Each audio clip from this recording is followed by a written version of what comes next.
Good evening and thank you for watching ECSO News, where facts matter. I'm Allison Morgan. And I'm Amber Southard. Here's a look at our top trending stories. Last week, Sheriff David Morgan held a press conference announcing arrests made in two separate drug busts. Both of the operations took place on September 28th. The Escambia County Sheriff's Office Narcotics Unit, SWAT team, and other federal agencies were able to get more than $200,000 of illegal narcotics off the streets.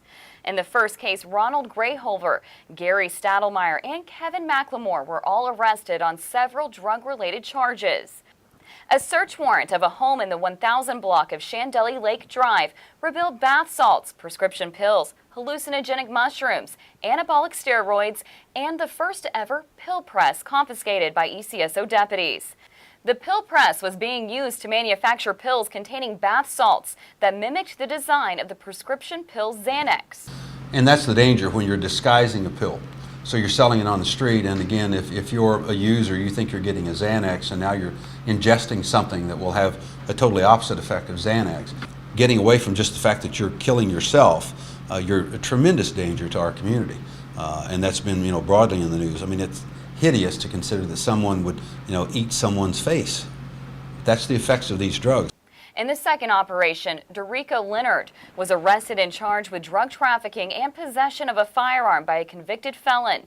A search warrant at an apartment located in the 7000 block of North 9th Avenue revealed 1.5 kilos of cocaine and 2 firearms. Realistically, when you're talking about bath salts, things like that, that's something that we want to jump on as law enforcement. And you can see that the group of individuals and the agencies that participated in this, we all got together, and it needed to be taken care of as quick as possible.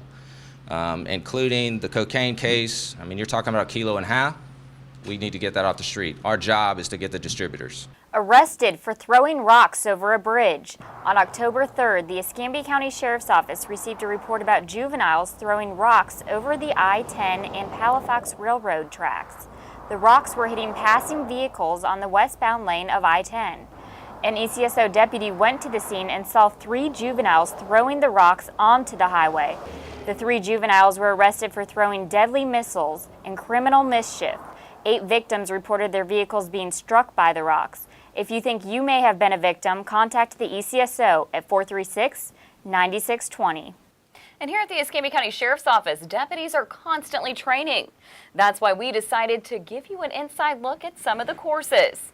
Sergeant Andrew Hobbs is in our studio to show us driver's training.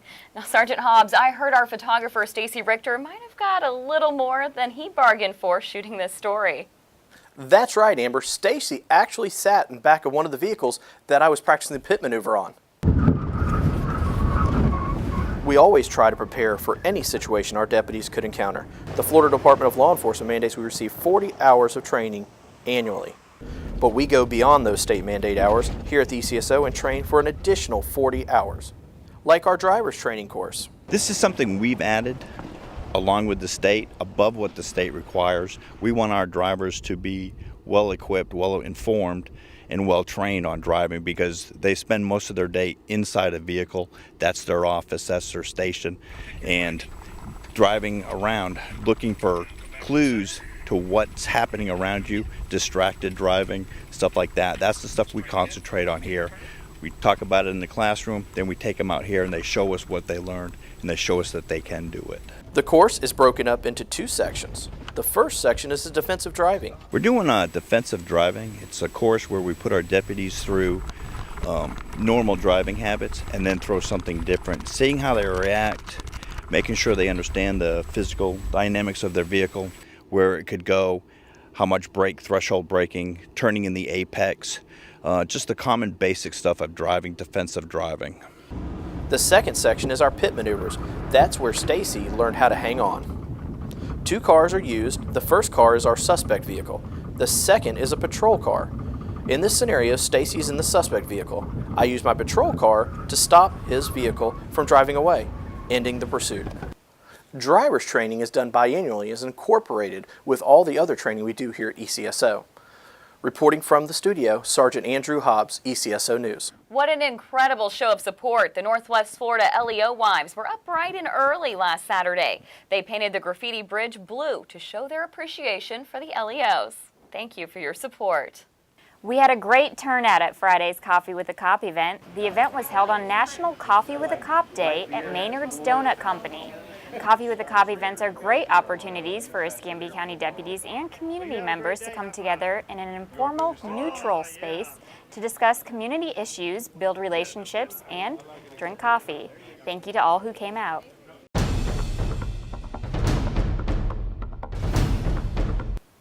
It's that time again in the show where we bring you our most wanted. We're joined with Melanie Peterson from Crime Stoppers. Hey. Hey, thanks for joining us today. Thank you for having me. So first of all, we kind of want to go through the ways people can report things. There's 4 different ways you can use Crime Stoppers. Absolutely. You can text your tip. You can text it to crimes or 274-637. In the body of the message, you can type GCCS plus your message. You can also upload photos and videos that you have through the text-to-tip program. Or you can call, the most familiar way is to call the call center 24 hours a day at 433-STOP. You can go to the Gulf Coast Crime Stoppers webpage, and there you can submit tips and photos and videos. Or you can also go into your app store, anybody that has an iOS or an Android device, and upload the Tip Submit app. So it's great. So there's 4 ways. Yeah, that's wonderful. And then for people that, don't see this show all the time and they want to know who we're looking for, there's different ways they can see that. Oh, absolutely. Well, as you know, the Sheriff's Office is great about advertising things that we put on our Facebook page, wanted fugitives, deadbeat parents, and so on and so forth. We also do our wanted fugitive show that the sheriff provides to us, Crime Stoppers, every Sunday night on Blab, as well as this. So there's a lot of different ways. And the kiosk all around town. I love those. Those are in so many different government buildings, and you're working on getting them placed in other places around the county. Absolutely. Now, we are saving 3 for the fair because I want everybody to be able to see what's on the kiosk there, and the fair gets so much traffic. Yeah. But yeah, we're hoping eventually to work on all the Targets and Walmarts and hopefully all the Walgreens and CVS's. We want them everywhere.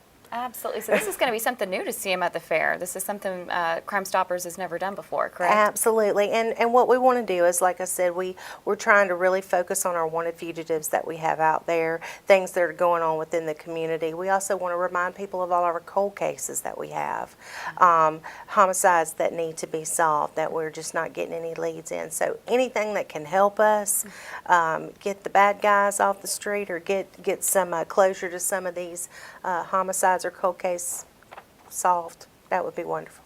That's what we want to do. And they're not just people that have committed crimes with our department. It's all inclusive for law enforcement in our area. It's Gulf Coast Crime Stoppers. Absolutely. And that means, Pensacola Police Department. I share things with UWF Police, Milton, Santa Rosa, Okaloosa. I mean, it's all in the state of Florida, and we'll all get it done together, and we're able to share things with the other states and the other counties' kiosk. So it's really neat. It's just we're 1 click away from it. Wonderful. Who'd you bring with us, or bring to show to us today? We have 6 wanted fugitives. These individuals have been wanted for quite some time. So because we're getting close to ending 2016, I'd love to start out 2017 with a new set. If even though that's not a great thing. A new roster. Yes. But I would love to be out with some of the older wanted fugitives. We have Will Adams. Will Adams is a 41-year-old male. He has an escape charge, and he also has a violation of probation with no bond. But Will has been moving about, and we haven't been able to make contact with him yet. Call as well. Yes. Or if you know about him. Absolutely. I'm hoping anybody out there that sees these fugitives, of course, I don't want them to make contact with them, but I definitely want them to contact Crime Stoppers and then check with me on Monday and give me good information of where they're at. Yes. So we can send patrol out. And get paid for it. Yes, absolutely. Because our rewards start at $150 and they go up to $1,000. For cold case homicides, a good arrest, they can make anywhere from $3,000 to up to $5,000. So it's crime doesn't pay, but we do. So I love that saying. it just works. Yes. So who else do you have? We have Tanisha Cook. She is 35 years old. She's wanted for larceny, grand theft, fraud, and illegal use of credit cards with a bond of $7,500. So we definitely want to get Tanisha off the street. We also have Stephen Ray Jerkins. He's 53 years old. He's wanted for dealing in stolen property and fraud with a bond of $6,000. And Ayla MacArthur. She's 24 years old. She's wanted for burglary of an unoccupied conveyance. I apologize. Her bond is $3,500. And then we have Jeremy James Pope. He's 30 years old. He's wanted for burglary of an occupied dwelling, burglary of an unoccupied dwelling, grand theft, and petty theft with a bond of $18,000. Okay. So we'd love to get him off the street. And finally, 67-year-old Charles Wayne Rackard.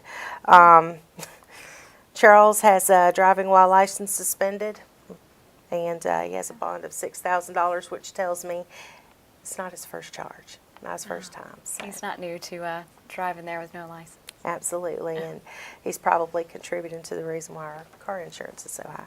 Oh, well, let's call and get him off the streets then. So we would appreciate it if your viewers would please contact Crime Stoppers if they know the whereabouts of any of these wanted fugitives. All right, thank you so much for joining us. We'll be back next week with some more fugitives to highlight. Again, if you recognize any of these people shown on the show tonight, please contact 433-STOP. Well, the holiday season is fast approaching, and we want to make sure while you're doing your holiday shopping, you stay safe and your items stay yours. So right now we've got Investigator Godwin with us to kind of talk about holiday safety and things that you can do. So what are some tips when you're holiday shopping to stay safe and keep your items yours? Best thing we can say is keep your eyes open, know your surroundings. You know, when you're getting out of your car or getting into your car, you know, take a second, glance around, see if anybody's walking up on you. For the ladies, you know, always keep an eye on your purse. You know, recently we've had a lot of females in the department stores or the big box stores leave their purses unattended, and when they come back, you know, the wallet's gone. Yeah. So if they can just be visual and just keep an eye out of, you know, like I said, of their surroundings. I know a lot of times we get busy and we're going into multiple stores, so you want to come out and make those trips to your car. It's easier to unload things before you go back into a store, but as you're doing that, you're not quite paying attention to your cart, or you're not Correct. quite paying attention to who's paying attention to you in the parking lot. Correct. Like I said, just if you just take a second just to glance around, and like I said, you know, try to notice where your car's parked. Try to, you know, park under a lit area, not off to the side. But like I said, the biggest thing, just be vigilant of your surroundings. And again, we can't preach more. Lock your doors, keep it yours. Right. If you're going to leave stuff in the car, you know, don't leave it on the front seat. In the past, we've had a big problem with people leaving their cars unlocked, people going up this easy target, lift up the door handle, grab it and run. But we have had some windows busted out because of, like I said, a purse or a laptop laying on the front seat. Yeah. Same thing. Within a seconds, you know, they have your stuff, and plus you have a broken window. And sometimes we don't want to fight those crowds. I know I'm real guilty of this. Right. Online shopping is the way to go. Amazon Right. is a blessing. Right. But you're not always home. You work, so you Correct. have it delivered to your front door. But we have seen those surveillance videos where people are running up to the front door Right. and taking your items while you're not home. Right. We have had people follow the UPS or FedEx vans around, and when they drop off, they just walk up and, you know, take the package. If they can have it delivered to the post office where they can go pick it up. Like I said, if you leave it on your front porch, it's a gamble. You know, one thing you can do is if you know if a neighbor's going to be home, let the neighbor know where they can meet the person delivering it, or have it delivered to your neighbor's house. So that way you know as soon as it's delivered, somebody's getting it other than the bad guy. It's an extra step, and it makes things maybe a Right. little more difficult, but in the end, it's the way to go. It's easier to kind of mark and say, hey, I'll That's pick it. it up at the post office, or have somebody sign for this package. Correct. Okay. What are some other little things during the holiday seasons that we like to tell people? Like, people are going out of town during this time of year. Don't post it on Facebook. You know, tell your close friends that you're going away, but don't post that stuff. Let neighbors know, you know, leave a light on the inside. With your mail, if you can have somebody pick your mail up, because we have had people go around, you know, people sending money through the mail and Christmas cards, come to check their mail, and their mail's all over the ground, where people's, you know, again, follow the postman around and pull the mail out, checking for credit cards, you know, checking for money, just little things like that to make it look like you're home. We have a program here where they can also let us know that you're out of town, and we can come by and just make sure everything looks great around your Correct. home. If you know you're going to be out of town for a long time, we have what we call a watch order, and you call the sheriff's office and put that in, and if we the deputies do have some downtime, which they're pretty much call to call, but if they do have downtime, they'll drive through your neighborhood just to have a presence. Yeah, that kind of So- as a deterrent. Correct. That's See a marked unit drive through your neighborhood, it may deter the bad guy from maybe going to another neighborhood. Okay. All right, well, thank you so much for joining us and problem. giving us a few tips to get through the holiday season. Thank you for watching. Make sure you stay tuned for Ask the Sheriff.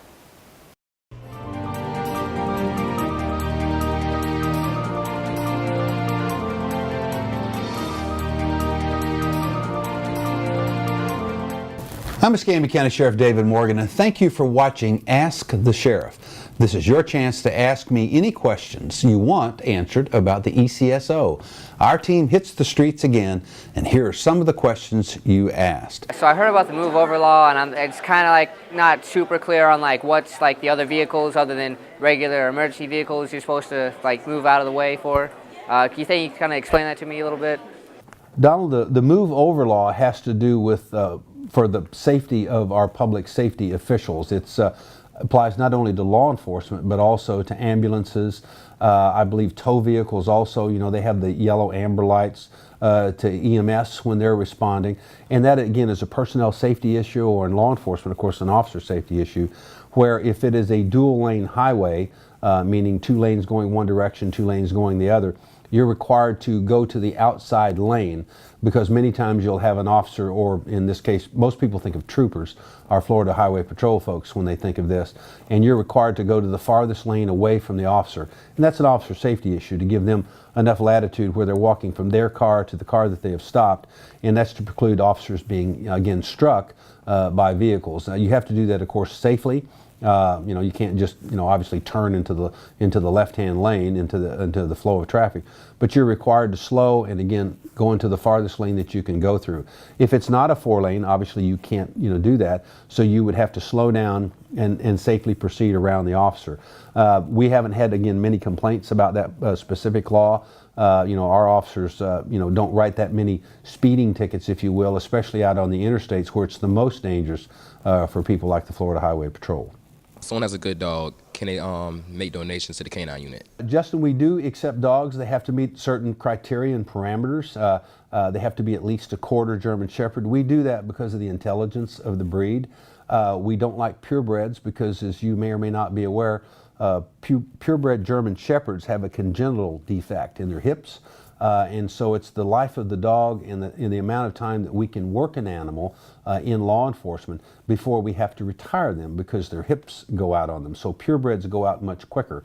And so we spend a tremendous amount of money, as you can well imagine, thousands of dollars, training not only the dog but the handler to work with the dog. And so we try to get the maximum amount of years of service that we can out of a dog. But if you have an animal that you think may qualify, please give us a call at the sheriff's office, and we'd be more than happy to have our canine handlers. You know, my individual that's running that is First Lieutenant Jason Potts. He does all of our purchasing for our animals, and we go throughout the state purchasing dogs. So we would be honored to take a look at that if you think you have an animal that meets qualifications. What are you doing to lessen the drug problems in the county?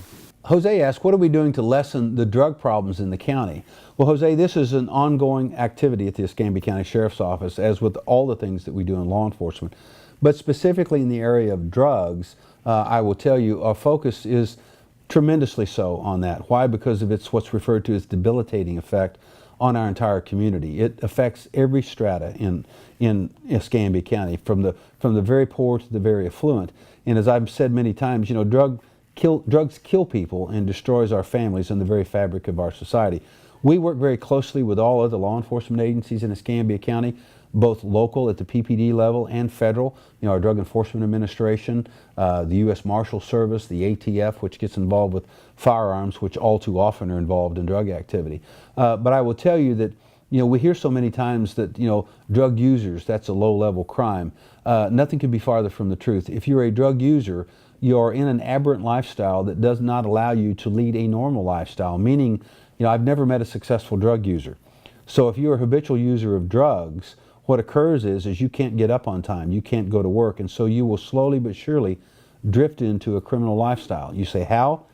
Because you're going to have to supply yourself with your drugs somehow, and the way that drug users do that is by committing low-level crimes such as car burglaries, house burglaries, retail thefts, etc. And so drugs are something that they are not a victimless crime.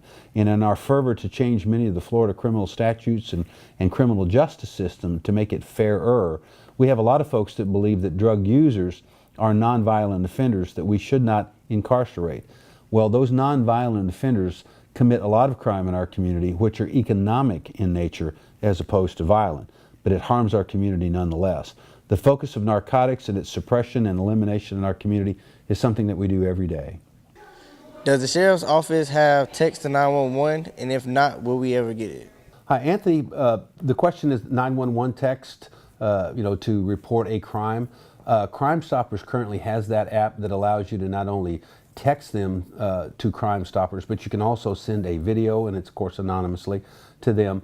We currently do not have that capability at the Sheriff's Office, but we're always upgrading our technology there, and of course we'll certainly look into that. I think that's a tremendous idea because, as we well know today, people don't communicate verbally as much as they used to. We tend to communicate only by text and Facebook and those sorts of things. So in our attempt to always stay on the leading edge of the technology, we'll certainly have our IT folks talk to that issue and research it and see if there's anything that we can do to get that app installed at the Escambia County Sheriff's Office. Thank you for the recommendation. I've just been noticing a lot of drones in the neighborhoods lately, and kids use them, but other people have use of them too. I just want to know, what are the rules for them, the do's and don'ts, the rights, and what shouldn't we be doing with them, or what are we allowed to do with them in the neighborhoods and just in public areas in general? Paul Lee's question was about the use of drones. Paul, I can only speak to the issue of drones as they're used at the Escambia County Sheriff's Office. What you're really discussing is more in the federal arena, and that's under the Federal Aeronautics Administration, referred to as the FAA. They have restrictions on how high drones can fly, the speed that they can fly, of course, within the proximity of any of our airports that handle, of course, takeoff and landings. So I would really recommend you take your question to the FAA. You can find them, in the phone book. Of course, you can also look them up online and ask them what are the current restrictions on drones. Of course, they're always in the news, tend to be almost in an expose where one's flying near a federal facility, a courthouse, or a lot in Washington, D.C., where drones have been around, VIPs such as the President of the United States. And of course, the Protective Service folks in the Secret Service are very concerned about that. And of course, citizens are concerned about their privacy, meaning you have a neighbor who's flying a drone. Most drones now have a look-down capability with our camera systems that they carry on board. They're very portable now and don't have much weight. So, we've heard your concern voiced. Also, another person to check with would be your state representatives, both at the House and Senate level in Florida, and look up online what the current legislation is on drones. That's something that we have not been called to enforce that I can recall, not even any request for us to look into someone for privacy issues. But I know that we're restricted in law enforcement in the use of drones. We can only use them for look-down capability if we actually go through a court and get a court order allowing us. It's much like securing a subpoena, which is a process you have to go through the court, or something where we can get a search warrant. And in the use of drones, we have to meet the search warrant requirement for that. It's considered actually a search. So again, I would recommend you go to the FAA to get the current parameters as to what is and is not allowed for the use of drones for private use as opposed to public.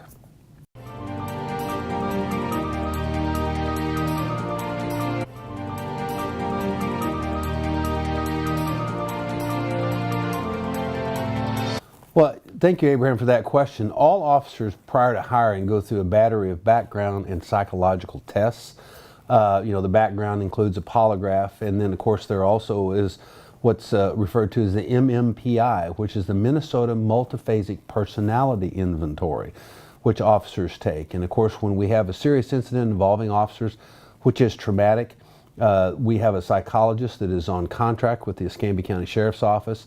And anytime that we think that an officer's mental health is in question or they're going through a particularly difficult time, we can also send them for what's referred to as a fitness for duty evaluation, which again is always aimed towards assisting an officer to work through very difficult or complex emotional and or mental health issues. So we monitor that very closely at the Escambia County Sheriff's Office.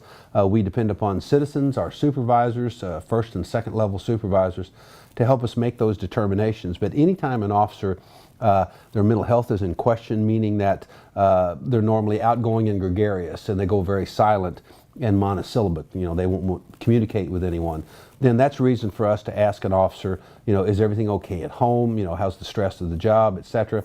And we ask them, again, to avail themselves to those mental health professionals that we currently have on contract. So we monitor that very, very closely. Officers, prior to hiring, their backgrounds are checked, and all have to pass a certain level, or they're not fit for duty to come to work in law enforcement in the state of Florida, not just Escambia County. Remember, you can also email your questions and ask the sheriff at escambiaso.com. We'll be back next week right here on Blab TV Tuesday night at 8 p.m.